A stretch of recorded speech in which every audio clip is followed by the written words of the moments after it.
के द्वितीय सर्ग को पढ़ रहे हैं। आज हम इस व्याख्यान में पूर्व व्याख्यान की पुनरावृत्ति करेंगे। रघुवंशम द्वितीय सर्ग के 8वें, 9वें और 10वें श्लोकों की हिंदी तथा संस्कृत में व्याख्या की जाएगी। अन्वय के साथ श्लोक में आए हुए कठिन शब्दों के अर्थ पर चर्चा करेंगे और इस चर्चा के साथ ही श्लोक के अंतर्गत निहित काव्य शास्त्रीय तत्वों का हम लोग अन्वेषण भी करेंगे। सर्वप्रथम हम लोग इससे पहले वाली कक्षा में जो हमने पढ़ाई की थी उसकी पुनरावृत्ति कर लेते हैं। आपने अभी तक देखा कि नंदिनी वरप्रदानम नामक द्वितीय सर्ग में जो कथा चल रही है उसमें सर्वप्रथम आपने देखा कि गुरु वशिष्ठ के आश्रम में राजा दिलीप और रानी सुदक्षिणा संतान प्राप्ति के लिए वहां आते हैं और वहीं पर वह आश्रम में रहने लगते हैं।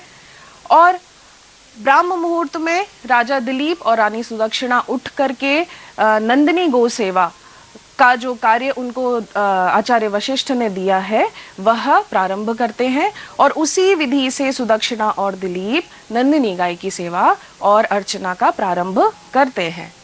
अपनी शरीर रक्षा में अकेले ही समर्थ राजा दिलीप जो थे उन्होंने शेष अनुचरों को, अर्थात वह राजा थे, वह सेवकों के साथ आए थे, उन्होंने अपने अनुचरों को वापस कर दिया और अकेले ही नंदिनी गाय की सेवा के लिए वन में उसको भ्रमण के लिए लेकर गए। आपने पिछली कक्षा में देखा कि राजा दिलीप स्वयं नंदिनी गो की सेवा में तत्पर होकर वन में गाय के साथ साथ भ्रमण कर रहे हैं और छाया की भांति उसके साथ में वह भ्रमण कर रहे हैं। उसको जिस भी प्रकार की आवश्यकता होती है वह उसको प्रदान करते हैं और वह तभी वह विश्राम करते हैं जब गो विश्राम करती हैं। इस प्रकार से नंदिनी की सेवा में वह अकेले ही तत्पर वन में भ्रमण कर रहे हैं। यह आपने अभी तक पढ़ा। इसके बाद में चलिए हम जो पढ़ेंगे श्लोक उनका संदर्भ किस प्रकार से लिखा जाता है यह भी आप लोग देख लीजिए। प्रस्तुत श्लोक महाकवि कालिदास द्वारा विरचित प्रसिद्ध महाकाव्य रघुवंशम के द्वितीय सर्ग नंदिनी वरप्रदान से उद्धृत है। यह आपको हिंदी संदर्भ में लिखना है। संस्कृत भाषा में जो संदर्भ है उसकी सामान्य सी भाषा इस प्रकार से लिख सकते हैं। प्रस्तुत श्लोकः महाकवि कालिदास कृत रघुवंश महाकाव्यस्य नंदिनी वरप्रदानमिति नाम्नः द्वितीय सर्गात् उद्धृतः अस्ति। यह आपका संस्कृत में संदर्भ हो गया। चलिए हम लोग इसी श्रृंखला में श्लोक 8वें का उच्चारण करते हैं। यह हम सस्वर उच्चारण करेंगे और इस प्रकार से उपजाति छंद में यह श्लोक है। इसका सस्वर उच्चारण हम लोग इस प्रकार करते हैं। लता प्रतानोद्ग्रथितैः सकेशैः रथिज्य धन्वा विचचारदावम् रक्षापदेशान् मुनिहोमधेनोर् वन्यान् विनेश्यन्निव दुष्ट सत्वान्। इस श्लोक के उच्चारण के बाद में चलिए इसके जो कठिन शब्द हैं एक बार उसको देख लेंगे। स राजा दिलीप के लिए कहा गया है लता प्रतानोद्ग्रथितैः केशैः। लता प्रतान, लताओं से जो उठाकर केश को बांधा गया था ऐसे वह राजा दिलीप। अधिज्य धन्वा, जिनके धनुष में प्रत्यंचा चढ़ी हुई थी ऐसे राजा दिलीप। विचचार, यहाँ यह क्रिया है, विचचार भ्रमण करने लगे। दावम, वन में। रक्षापदेशात, रक्षा के बहाने से। मुनि होम धेनोह, मुनि की होम धेनु अर्थात नंदिनी गाय। वन्यान, वन के। दुष्ट सत्वान, दुष्ट प्राणियों के। विनेश्यन अर्थात शिक्षित करने के लिए। यह आपने यहाँ पर कठिन शब्दों को देखा। चलिए अन्वय के माध्यम से इसका अर्थ स्पष्ट होगा। एक बार पुनः कठिन शब्दों को यहाँ हम लोग देख लेते हैं। अधिज्य धन्वा अर्थात प्रत्यंचा चढ़े धनुष वाला राजा दिलीप विचचार घूम रहे थे। विनेश्यन सिखाने के लिए। दावम वन के लिए कहा गया है। अन्वय एक बार देखते हैं। लता प्रतानोद्ग्रथितैः केशैः उपलक्षितः सः अधिज्य धन्वासन् मुनिहोमधेनोः रक्षापदेशात् वन्यान् दुष्टसत्त्वान् विनेश्यन् इव दावं विचचार। राजा दिलीप कैसे थे? विचचार, घूम रहे थे। किस प्रकार के राजा दिलीप? यहाँ पे उनका विशेषण है, यह पहचान का चिन्ह है उनका। कैसे हैं वह? जिन्होंने अपने केशयः बालों को लता प्रतान से बांध रखा था। कैसे? उद्ग्रथित है, उठा करके बांध रखा था, ऐसे वह राजा दिलीप। कैसे? और जिन्होंने अपने हाथ में धनुष को लिया हुआ था, और कैसे धनुष को? जिसकी प्रत्यंचा चढ़ी हुई थी, अर्थात यह रक्षा के लिए क्षत्रिय धर्म का पालन कर रहे थे, ऐसे राजा दिलीप। मुनि होम धेनो, मुनि की होम सामग्री को देने वाली ऐसी नंदिनी गाय की रक्षापदेशात, रक्षा करने के बहाने, मानो वह वन्यान दुष्ट सत्वान, मानो वह वन के जो दुष्ट प्राणी थे उनको विनेश्यन एव, शिक्षित करने के लिए दावम विचचार, वन में घूम रहे थे। इसको एक बार संस्कृत में हम लोग देख लेते हैं। यह वनलताभिः उद्ग्रथितैः केशैः सुशोभितः आसीत्, सः राजा दिलीपः आरोपित मौर्वीक धनुं धारयित्वा वनमार्गे विपथा नंदिनी धेनोः रक्षार्थं तस्याः वने अनुकरणम् अकरोत् इति प्रतिभाति स्म यत् गुरोः वसिष्ठस्य होम सामग्री दात्री धेनोः रक्षण व्याजात् सह वनस्य दुष्ट व्याघ्रादि जंतूनां शिक्षणार्थं वने भ्रमणं कृतवान्। यह आपने संस्कृत में इसकी व्याख्या देखी। हिंदी में एक बार पुनः इसकी व्याख्या में मुख्य बिंदु जो आपको समझने हैं उसको पुनः देख लेते हैं। वह राजा कैसे पहचान में आ रहे थे? जिन्होंने अपने केशों को लताओं से ऊपर उठा के बांधा हुआ था, ऐसे वह राजा दिलीप। और कैसे? जिनके हाथ में धनुष था और प्रत्यंचा चढ़ा हुआ धनुष था, ऐसे राजा दिलीप वन में घूम रहे थे। और मानो वह मुनि होम धेनोः रक्षापदेशात्, मानो वह मुनि की होम धेनु नंदिनी की रक्षा के बहाने से वन्यान दुष्ट सत्वान, वन के जो दुष्ट प्राणी थे उनको शिक्षित करने के लिए वह इस प्रकार घूम रहे थे।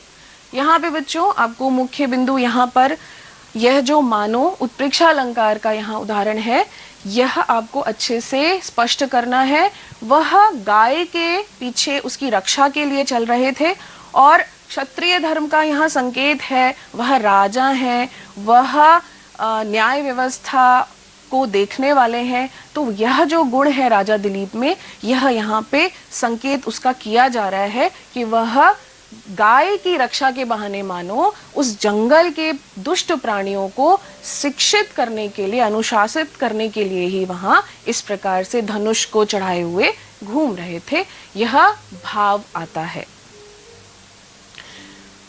इसकी भाषा शैलीगत विशेषताओं में उपजाति छंद का यह उदाहरण है।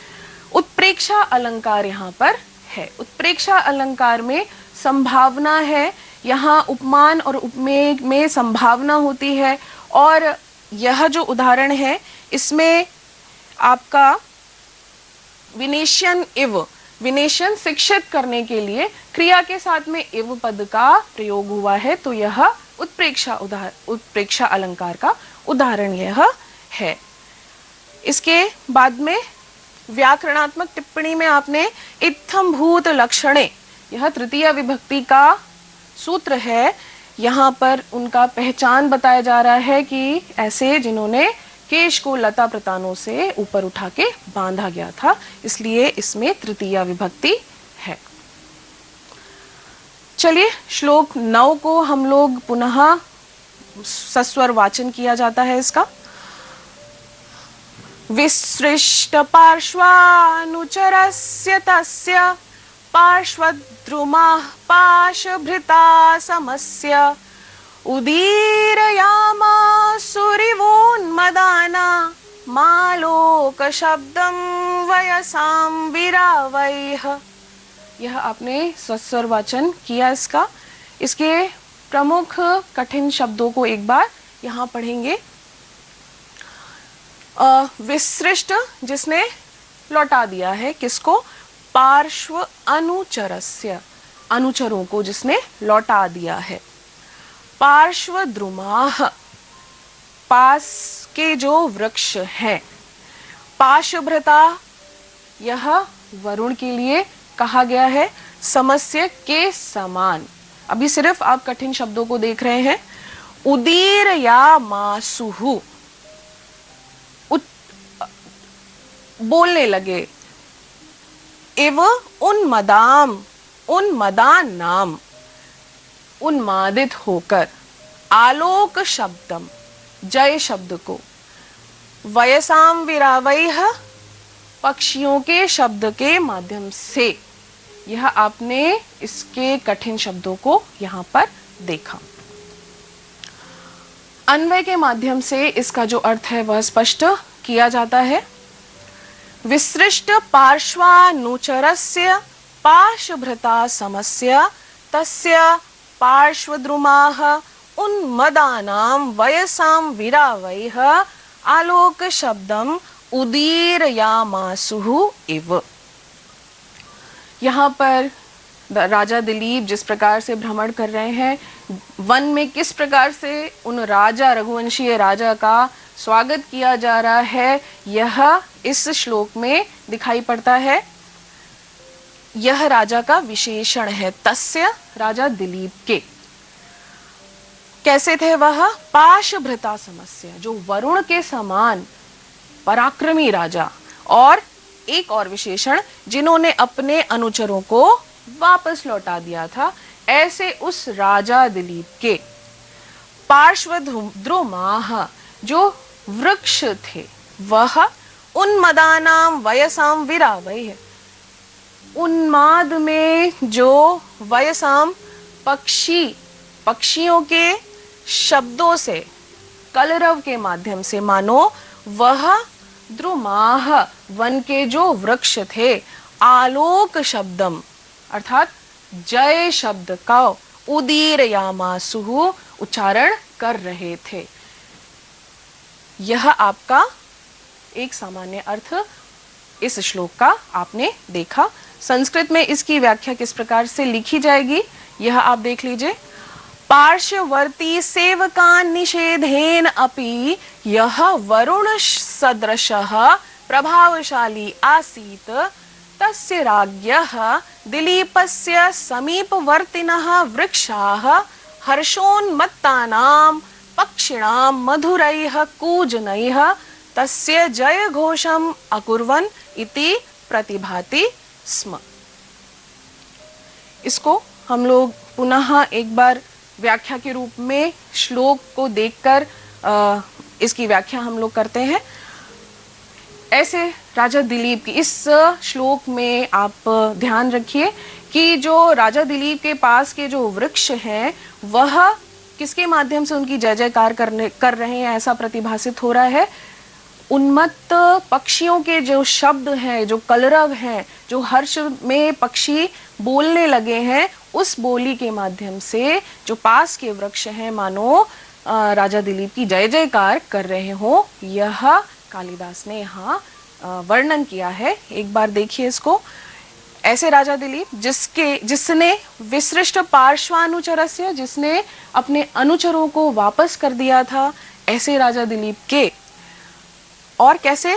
पाशभृता समस्य, यह जो वरुण के समान पराक्रमी राजा दिलीप के पार्श्व द्रुमाः, उनके जो समीप में द्रुमाः वृक्ष थे, वह उन्मदानाम आलोक शब्दम वयसाम विरावैः, हर्ष में प्रसन्नता से पक्षी जो बोल रहे थे उनके शब्दों के माध्यम से उनके पास के जो वृक्ष थे वहां मानो उनका जय जयकार कर रहे हों, ऐसा प्रतिभासित हो रहा था।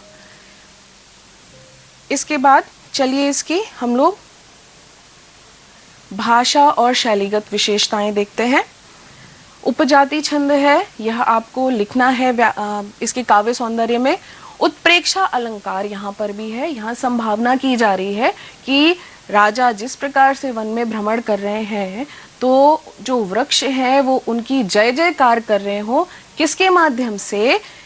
उनके जो वृक्ष में जो पक्षी प्रसन्न हो के जो शब्द कर रहे थे, मानो उन शब्दों के माध्यम से वृक्ष उनकी जय जयकार कर रहे हो, यह उन्होंने बताया है। यहाँ पर इस प्रकार उत्प्रेक्षा अलंकार के दर्शन होते हैं। पाशभृता, वरुण का जो वरुण के नाम को पाशभृता भी कहते हैं, तो यह इनका व्युत्पत्ति होती है प्रचेता वरुणः पाशी। इससे पाशभृता शब्द आप समझ सकते हैं। चलिए हम लोग श्लोक 10 का उच्चारण करेंगे। यह भी उपजाति छंद का श्लोक है और इसको भी हम लोग सस्वर उच्चारण उसी प्रकार करेंगे जैसे हम लोगों ने पहले 2 श्लोकों का उच्चारण किया है। मरुत् प्रयुक्ताश्च मरुत् सखाभं तमर्च मारादभिवर्तमानम् अवाकिरन् बाललताः प्रसूनै राचार लाजैरिव पौरकन्याः। यह श्लोक पुनः राजा दिलीप के जो वन में भ्रमण करने पर जो वन के वृक्ष जंतु यह सब उनका जिस प्रकार से स्वागत कर रहे हैं उसी कड़ी का यह एक श्लोक है। आइए इसके कठिन शब्दों को देखें। मरुत् प्रयुक्ताः, मरुत् अर्थात हवा से, वायु से जो हिलडुल रहे थे वह। मरुत् सखाभम, मरुत् सखा कहते हैं अग्नि को, अग्नि के सदृश। तम, उनको, राजा दिलीप को। अर्च्यम, यह उनका विशेषण है, पूजनीय राजा दिलीप। आरात का अर्थ होता है पास में, अभिवर्तमानम, जो पास में स्थित थे, ऐसे वह राजा दिलीप। अवाकिरन, फेंका, बरसाया, इस प्रकार से अवाकिरन का यहाँ पर अर्थ है। बाल लताः, जो बाल लताएं थीं वह। प्रसूनैः, पुष्पों के माध्यम से।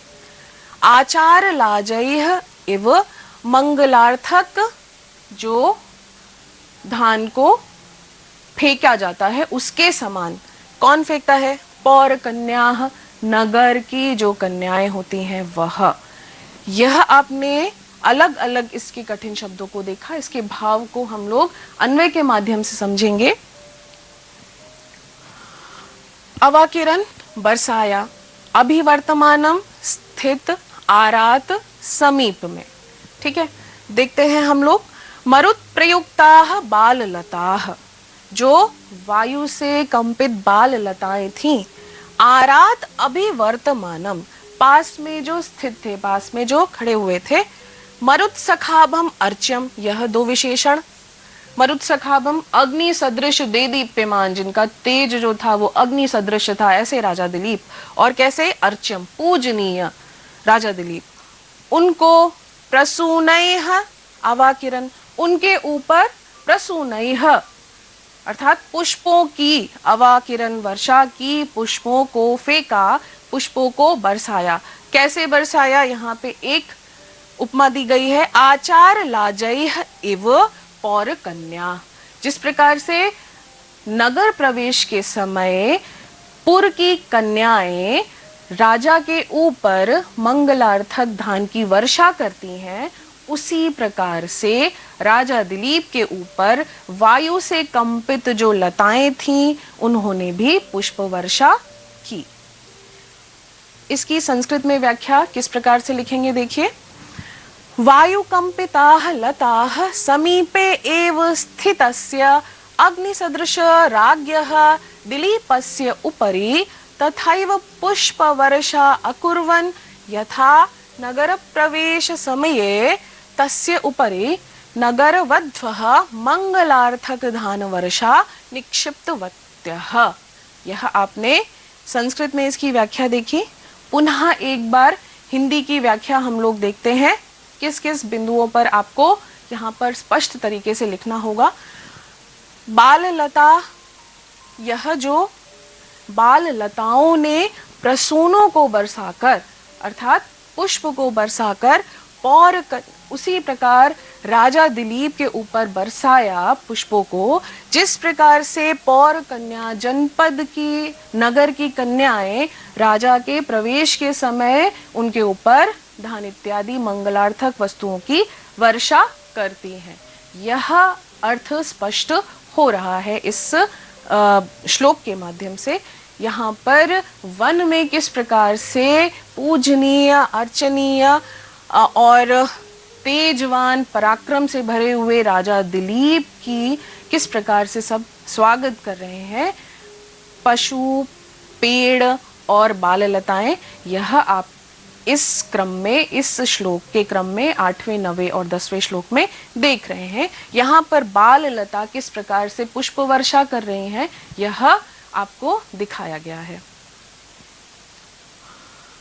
यहाँ उपजाति छंद है और आराध अभिवर्तमानम, आराध और अभिवर्तमानम में यहाँ झलाम जशु अंजे से यहाँ पर संधि हो गई है। त का द यहाँ पर हो गया है। यह आप अवश्य लिखेंगे। चलिए मुख्य बिंदुओं पर हम प्रश्नों के माध्यम से चर्चा एक बार पुनः कर लेते हैं। प्रश्न आपसे किया जा रहा है कि कह वन्यान दुष्ट सत्वान विनेश्यन एव दावम विचचार। वन में कौन वन के दुष्ट व्याघ्रादि को शिक्षित करने के लिए वन में कौन घूम रहा था? कौन घूम रहे थे? राजा दिलीप। विसृष्ट पार्श्वानुचरः पाशभृता सदृशः कः आसीत्। कौन जिसने अनुचरों को लौटा दिया और वह कौन पाशभृता सदृशः, कौन वरुण के समान था? राजा दिलीप। यह आपने पिछले श्लोकों में पढ़ा। बाल लताः कस्य उपरि पुष्प वर्षा अकुर्वन्। बाल लताओं ने किसके ऊपर पुष्प वर्षा की? राजा दिलीपस्य उपरि पुष्प वर्षा अकुर्वन्। मुख्य बिंदुओं पर आपने प्रश्नों के माध्यम से या पुनः आपने श्लोकों को एक बार देखा। अभ्यास कार्य के लिए आपको पठित श्लोकों का सस्वर वाचन करना है और सस्वर वाचन में उपजाति छंद का किस प्रकार से वाचन किया जाता है यह आपको अभ्यास कराया जा रहा है। उसी प्रकार से आपको इन तीनों श्लोकों का वाचन करना है।